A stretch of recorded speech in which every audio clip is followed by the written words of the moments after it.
Fish ఎవరైతే తీసుకుంటారో అంటే చేపలు ఎవరైతే తింటారో వాళ్ళందరూ కూడా చాలా అనారోగ్య సమస్యల నుంచి బయటపడే అవకాశం కనిపిస్తోంది.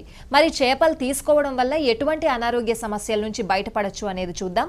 ముందుగా వారానికి 2 నుంచి 3 సార్లు చేపలు తినడం వల్ల చాలా ఆరోగ్య ప్రయోజనాలు ఉన్నాయి అని చెప్పి వైద్య నిపుణులు కూడా సూచిస్తున్నారు. సో అందులో ముఖ్యంగా ఎవరైతే మతిమరుపుతో బాధపడుతున్నారో, మతిమరుపు సమస్యతో, ఇంతకుముందు మనం ఏజ్డ్ వాళ్ళకి మతిమరుపు వస్తుంది అని అనుకునే వాళ్ళం. కానీ ఇప్పుడున్న పరిస్థితుల్లో, ఈ ప్రస్తుత కాలంలో ఇప్పుడున్న పరిస్థితుల్లో మధ్య వయస్కులు కూడా మతిమరుపు సమస్యతో బాధపడుతున్నారు. అది అలా అలా అలా చాలా ఎక్కువగా అయిపోయి ఆల్జీమర్స్ వరకు దారి తీసే పరిస్థితులు కూడా కనిపిస్తున్నాయి. మరి ఇలాగా ఎవరైతే మతిమరుపుతో బాధపడుతున్నారో వాళ్ళు చేపలు తీసుకోవడం వల్ల మతిమరుపు సమస్య నుంచి బయటపడే అవకాశం కనిపిస్తోంది అని చెప్పి నిపుణులు చెప్తున్నారు.